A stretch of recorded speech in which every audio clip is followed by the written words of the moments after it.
Hey, I wanted to show you this brewer that we're kind of excited about. It's called the Cupping Brewer. So first let me explain that when we cup, we just use glasses. We have a ratio, we have 12 grams of ground coffee that we put in here. The first thing you do when you would cup is you would smell. I usually smell the dry grounds. That's our dry fragrance. We pour our water in. This was commonly referred to as cowboy coffee. Then I would put some eggshells in to help the ground sink. Well, actually what happens when you just pour hot water with grounds is coffee floats up. Some of it is already on the bottom. We don't stir it, we don't do anything, and that forms a crust. And let's just say 4 minutes just passed. We wait 4 minutes and we break the crust and smell the coffee. We get our noses down, smell it without breaking the crust, and with our noses there, we use the spoon just on the surface, just to stir. And if you can get in closer, Byron, you can see how that coffee just fell down into the bottom of the cup. Now that takes time, and you can see it continue to precipitate down, and those are the large particles have fallen. There's a lot of suspended insoluble solids, particles of bean that are still going to be in there. What we would do after we break the crust is you get this kind of scum on the surface, and you don't do anything with that. You don't smell it. You get rid of it. My special method is you just take it off this way. And other people use 2 spoons to sort of scrape it off. So that's cupping. Hold on a second. So here is the Cupping Brewer. This is from Rattleware, so it says RW. And what they've done is tried to make something that's larger, where you're doing the same procedure as cupping, meaning a no filter brewing where you're going to let the ground sink. And they designed this carafe to sort of assist you with trapping the grinds in the bottom. And then what you're going to do is just drop this plunger down in there that's going to help you trap as you, ideally with 2 hands, as I've discovered, pour out your coffee that is, quote, filtered, and it's really not filtered. So let's just go through that and check it out. The ratio that they give is 30 grams. The recipe is 30 grams of coffee and 500 of water. So I already measured that. I'm going to tear it out there. And yeah, they do it by weight, and I think you'd be pretty good at eyeballing that at some point.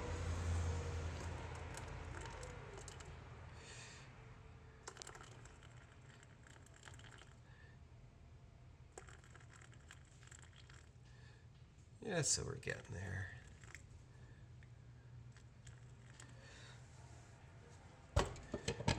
So with this, you would simply put your grounds in, let it sit. Your grounds would come to the top, and you would do exactly what I did cupping. At 4 minutes, you would break the crust, allow it to settle, and then you would put the plunger in and be able to pour out your brew and serve it for multiple people. So obviously this kind of has a cool home application, but it's also good for like trainings. You get to do the smelling procedure. I didn't smell the dry fragrance, but now you can be smelling the crust, which is always really informative to me. Then you can smell it when you break, just like I did with cupping. And I think that's the legitimate reasons they call it a cupping brewer. So some other things about it while we're just waiting for a second is I really like this carafe design, and I've been using it as a carafe for other brew methods. For example, we do some AeroPress with a semi-permanent filter that will allow some what we call fines, which is the soluble or insoluble solids, And if you like that kind of method with a sort of French press taste, but from an AeroPress, you could use this, and this will sort of assist you with keeping the grounds at the bottom. And with those methods, I don't actually use the plunger. I just sort of allow the coffee to settle after putting in after breaking or brewing, and then just pour slowly. And this acts as a kind of sediment trap in a way. So I'm finding some uses for this other than just using it as it's prescribed. So let's just say it's 4 minutes, and if we want to, optional, you can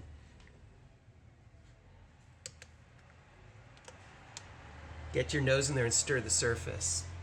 One thing I would do personally that's different than cupping, and you're not supposed to do in cupping, is I would go down into the bottom and I would just bring the grinds up again. Now this may or may not prolong the whole process a little bit for it to all resettle. Then you would want to clean off the top. So instead of my usual method, since this is sort of down in here, you can use 2 spoons and you just kind of gather it with 1 spoon into the other spoon. And that is stuff, you can actually taste this, it's kind of cool. This is quite bitter, actually, the foam on the surface. So if you're interested. Yeah, and it definitely has a lot of fine suspended particles in it, which are always sort of bittering. Now this is where I would differ a little than the instructions. Is I wouldn't just throw the plunger in right now and drink this coffee, unless you really like a kind of gritty coffee and it's going to be a little more bitter. I always like, even with French press, after you plunge it, wait 4 minutes more. There's really a lot of settling that occurs, and you will see this clarify quite a bit. It's really opaque right now. You'll see it clarify quite a bit in the next for, let's say, 6 minutes or so. So let's just say that happened, and what I'm going to do is just slowly put my plunger down. It's just going to locate itself right there. And then in order to pour, just I've discovered you can't really do it very well with one hand.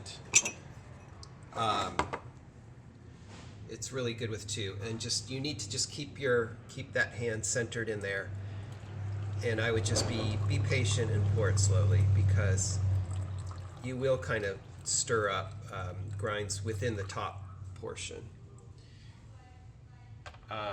It's, I think, completely fine to just kind of take this out and let it settle. In fact, if you can see, Byron, right on the top of this, I'm going to just, you can see quite a lot of sort of opacity in this brew here. So that's going to be bittering. And no matter the grinder, I mean, a really good grinder is going to have less of that, those fine particulates. But really, you can respond to that, even with a poorer quality grinder, by simply letting this sit longer before you isolate the top from the bottom. I'm just going to pour this off and show you something really quick. After you pour, you're left with this. And what I kind of think is cool is, you know how French press or AeroPress, you push it down, you get this sort of stuff, and you can tell that there's going to be a cleaning issue. You're not going to be able to get in here very easily. Well, what's kind of neat about it, I discovered, is that because there's a lot of liquid still in there, and it's hasn't been sort of compressed down, is that you can really get a lot of it out, and it leaves you something that I would be comfortable sending this much into my drain, whereas I'm really not comfortable with sending that much coffee into my drain. And that can go right into a sieve, or I don't know how you do your compost or something. But so it's not that hard to clean. It's something that I was worried about when I saw this, and I've just had good luck with putting water in there and shaking it. Just as a general thing, we actually try not to use a lot of detergent and soap with coffee equipment, because it builds up unless you have some procedure. Otherwise, you're going to kind of need a cleaning brush that can curve in there or get in there. And there's lots of options on like Amazon or whatever go to the local Target for bottle type brushes or ones made to clean different types of bottles and such. So anyway, cleaning seemed to be an issue. It's actually a lot better than I thought, since it's not like a French press and it doesn't get stuck down in here. Yeah, and we like it. We're going to use it for some of our trainings and stuff. I mean, it has no filtration. It's pretty pure. It's the closest thing to cupping. And also, I feel like you could have 2 of these easily, and with 1 pot of coffee and grinding, you could make two coffees in the morning and taste them side by side. I think easier with this than with other brewing methods. Thanks.